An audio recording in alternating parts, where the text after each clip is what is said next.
kira-kira kalau misalnya mau terjun sebagai full time content creator, gimana caranya dan bisa dapat duit berapa banyak? Creators economy itu revenue streamnya banyak loh. Jadi argumen aku emang nggak bisa nyampe ke kualitas tanpa ada kuantitas itu. At the end of the day, storytellingnya kan. Apa sih yang orang mau konsumsi itu? Welcome to Hangout.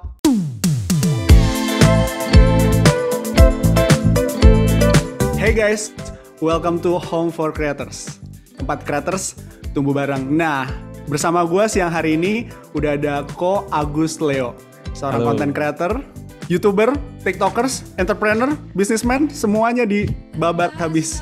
Dan di segmen ini, segmen Hangout, kita bakal ngobrol tentang content creator. Nah, kita mau cerita-cerita nih Ko Agus. Tapi sebelumnya thank you banget udah luangin waktu. Ko Agus boleh nggak ceritain sedikit gitu, mungkin sedikit tentang Ko Agus dulu ngapain, terus sekarang lagi nyoba apa, lagi eksperimen apa, terus sekarang pengennya dipanggil apa gitu kan? Oke. Oke, kalau misalkan background ya, di dalam konteks content creator itu aku bisa bilang aku mendapat pekerjaan ini menjadi profesi itu di 2017 awal, 2016 akhir. So di dalam konteks perkontenan kreator ini aku udah hampir 5 tahun nih, 4 tahun 5 tahun. And dulu itu lebih niche ke travel fotografi atau videografi. Tapi sambil berjalan ya kita terjadi pandemi, akhirnya ya aku coba meranah ke genre lain. Dan abis itu di tanggal 16 Desember 2020 aku memberanikan diri untuk bikin YouTube lagi. Karena ngomong kerennya aku berasa bahwa dunia perkontenan Indonesia ini terlalu terasosiasikan dengan stigma negatif, yaitu semua konten, kalau misalkan lu mau hidup dari konten kreator ini, pasti harus konten receh, karena views-nya paling tinggi, traction-nya paling tinggi. Nah, oleh karena itu, aku pengen coba, kalau gue yang bukan siapa-siapa, gue yang shotnya gini-gini doang, kalau kalian nonton YouTube gue juga bakal shotnya gini-gini doang, bisa dapat berapa sih? Gitu loh, subscriber-nya, bisa berapa duit sih? Duitnya.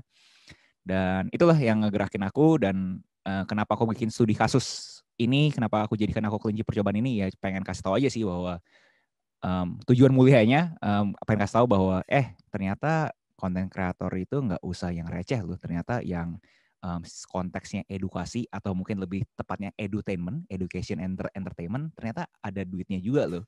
So itu aku punya tujuan mulia. Tapi kalau misalkan di mikro kan banyak banget tujuannya. Aku ada ngebahas di YouTube aku juga sih. Oke, berarti 16 Desember 2020 mulai ngonten di YouTube. Ya. Terus monetize mulai April akhir ya. April akhir 2021. Ya, dan 67 video. Wow. 3 kali seminggu. 2 hari sekali lebih tepatnya. 2 kali sehari. Iya, 2 kali sehari. Itu kok 2 kali sehari? 2 hari sekali. 2 hari sekali ya, 2 hari sekali. Aku punya gaya adalah aku pokoknya 30 menit produksi dan 2 jam ngedit. Dan sekarang udah sampai 100.000 subscriber. Goks. Iya. Dan tapi jauh ya? sih pekerjaannya. Kenapa? Sampai 100. Sekarang udah videonya udah 100 ke 10 kali. Jadi lumayan panjang sih. Dan dari cerita itu aja udah sangat membuktikan bahwa kita tuh bisa sebenarnya. Ya makanya saya undang Ko Agus ada di sini. Sebenarnya sih nggak ada kerjaan aja sih. Ini coba terlihat keren aja, sebenarnya nggak ada kerjaan aja orangnya. Nanti kita bakal ngobrolin soal konten fotografi atau perjalanan, tapi nanti di luar video ini karena aku juga penasaran nih sama Ko Agus secara personal.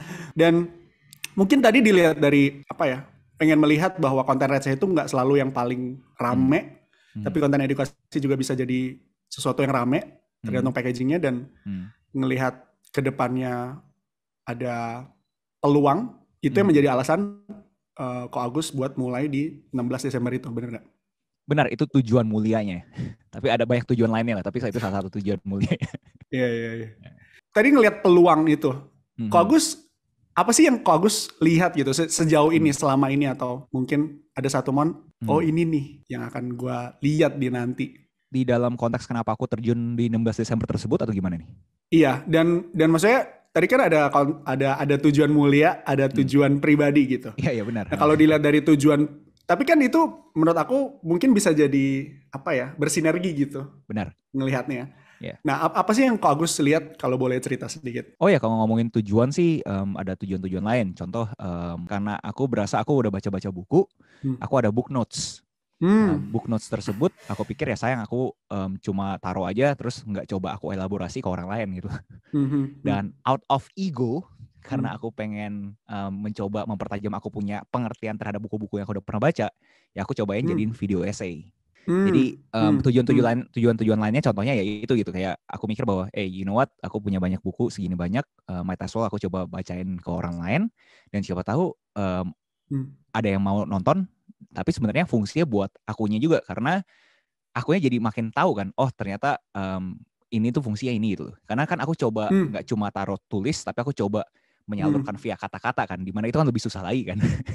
Hmm. Hmm. Ya, ya. Kalau dari sisi itu tadi dari sisi apa?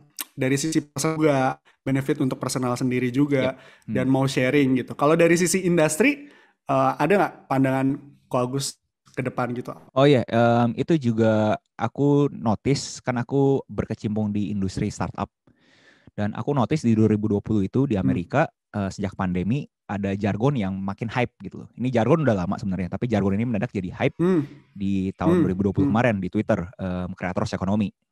Nah, jargon tersebut makin hype Hmm. ya, Ya. tapi simpelnya kan ya apapun yang ada di Amerika nggak bisa ditiru plak-plak ke Indonesia kan.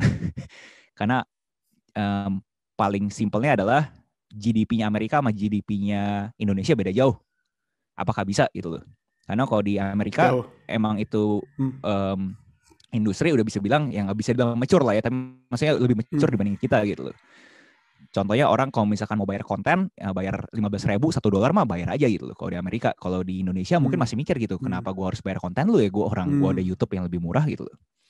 Nah jadi dari sana gitu kayak mungkin gak sih ini industri beneran bisa penetrasi ke Indonesia dengan dalam konteks ekonomi kita jauh kan. Nah itu aku jadiin studi kasusnya ke aku gitu loh. Apakah bisa sih, dan kira-kira kalau misalnya mau terjun sebagai full time content creator, gimana caranya dan bisa dapat duit berapa banyak. Jadi ya nggak bisa bilang aha moment ya, tapi lebih tepatnya itu aku menjadikan aku kelinci percobaan bahwa karakteristik ekonomi di Indonesia tuh udah bisa atau belum, dan kira-kira pendapatannya berapa per bulan dan signifikan nggak gitu. Hmm. Hmm. Hmm. Jadi melihat dari tren kreator ekonomi itu ya, Ya, bahwa sebenarnya di depan sana ada peluang, tapi apakah udah bisa diterapin di Indonesia? Apakah hmm, Indonesia lagi merintis? Atau sebenarnya udah ada tapi nggak banyak orang yang tahu gitu ya? benar. Karena kalau ngomongin di Indonesia itu kan, anyway miskonsepsi terhadap kreator ekonomi itu sih nggak terhadap konten kreator toh ya. Kreator ekonomi itu di dalam konteks pokoknya semua karir digital. Jadi siapapun yang pengen mempunyai karir Hmm. digital ya Hmm. itu Hmm. disebut kreator ekonomi. Jadi nggak usah konten kreator toh. Nah dari sana tuh aku mikir jauh bahwa orang-orang Indonesia biasanya kan konten kreator diasosiasikan dengan semuanya yang brand endorsement, multiple revenue stream-nya via brand endorsement tok. Nah, aku mau kasih tahu nih kalau misalkan di Hmm. dalam kreator ekonomi yang di Amerika, kreator ekonomi itu revenue stream-nya banyak loh. Dari digital product, merchandise, webinar, konsultasi, you name it lah gitu. Dan itu semua tuh dikategorikan ke satu industri yang namanya kreator ekonomi. Nah, itu yang aku pengen coba explore gitu kok. Apakah memang Hmm. revenue stream ini udah siap ada di Indonesia? Berarti sebenarnya ada sesuatu yang besar ya, tapi ya lagi, kok Agus coba memposisikan diri sebagai kelinci percobaan. Nah, Ya, Ko Agus 2 hari 1 kali, 30 menit produksi, 2 jam edit. Itu kan gak gampang ya Ko Agus. oke. Itu jadi sebuah tantangan juga, atau mungkin ada tantangan-tantangan lain gak sih Ko? Justru itu munculnya dari tantangan lain, di mana aku berasa jiwa seniman aku bergejolak. Karena Hmm. awal-awal aku yang penting kan produksi terus kan, tapi kadang-kadang juga berasa kayak aduh gimana ya, kayak kurang pas nih, pengen reshoot lagi, pengen ngeditnya lebih niat lagi. Tapi Hmm. aku pikir Hmm. gimana nih cara aku neken aku punya jiwa seniman gak bergejolak gitu loh. Jadi aku pikirnya Hmm. you know what, kalau misalkan ini emang kelinci percobaannya bahwa konten kreator itu apakah sudah siap jadi profesi atau karir, ya Hmm. harus ada jam kerjanya juga nih. I Nah, jadi see. aku komit nih bahwa oke, kalau gitu jam kerja yang sesuai sama aku berapa nih yang make sense, yang aku bisa komit gitu loh. Jadi konteksnya itu peraturan datang dari aku punya halangan awal, di mana jiwa seniman aku bergejolak gitu. Berarti tadi kalau misalnya aku dengar dari cerita Ko Agus, salah satu hal yang menghalangi tantangannya sebetulnya adalah idealisme. Yep. Dan kalau misalnya nanya, berarti mendingan quantity over quality. Aku sebut kalian nggak bisa choose quality. Itu aku punya argumen di video-video aku. Kayak orang-orang bisa bilang bahwa sorry ya gue punya kualitasnya X. Terus kok aku kadang-kadang suka isengin kan, kualitas X lo tuh apa? Orang-orang juga nggak bisa jawab. Kayak bener kualitas X. Tapi ini pokoknya bukan kualitas gue, tapi ya apa? Coba kasih tau gue, coba elaborasi kualitas X itu apa? Nggak ada yang bisa jawab kan. Jadi argumen aku emang nggak bisa nyampe ke kualitas tanpa ada kuantitas gitu loh.